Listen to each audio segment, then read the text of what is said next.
You can speak aham brahmasmi or aham. You can speak shivoham. You can speak anil haq.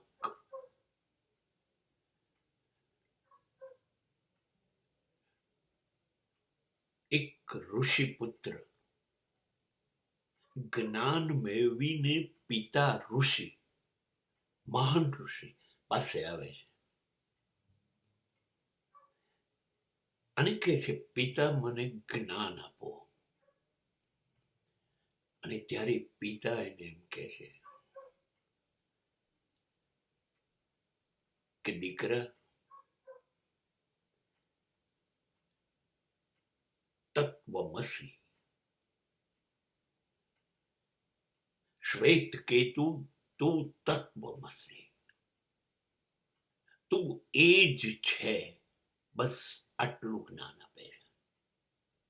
અને મને અને તમને આ સંદેશો મળી જાય છે કે તમે માનવનું શરીર લીધું છે, પણ તમારો આત્મા એ પરમાત્મામાંથી છૂટો પડેલો છે.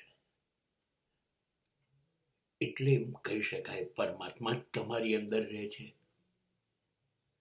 માટે દરેક આત્મા એ પરમાત્મા છે. માટે દરેક જીવ એ શિવ છે.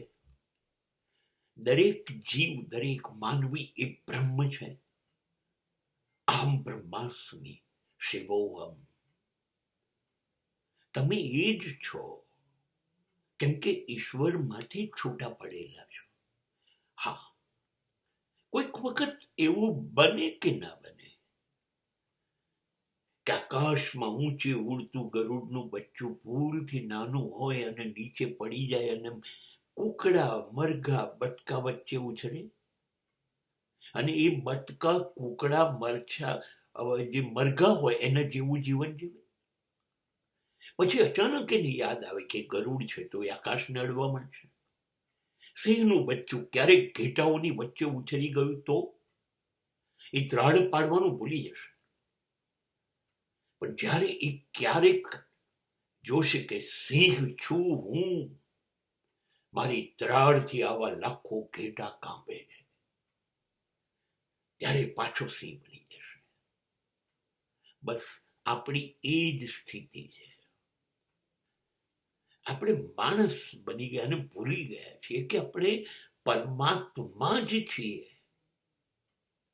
આપણે શિવ છીએ, આપણે ઈશ્વર છીએ, આપણે સાક્ષાત બ્રહ્મ છીએ.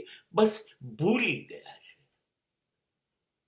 અને જો કોઈ યાદ કરાવે અને બસ પછી જેમ સિંહનું બચ્ચું સિંહના ટોળામાં જતું રહે, ગરુડનું બચ્ચું ગરુડની જેમ આકાશમાં ઉડતું થઈ જાય, એમ આપણે આપણા પરમાત્માને અનુસરતા થઈ જઈશું અને માનવમાંથી મહામાનવ બની જઈશું.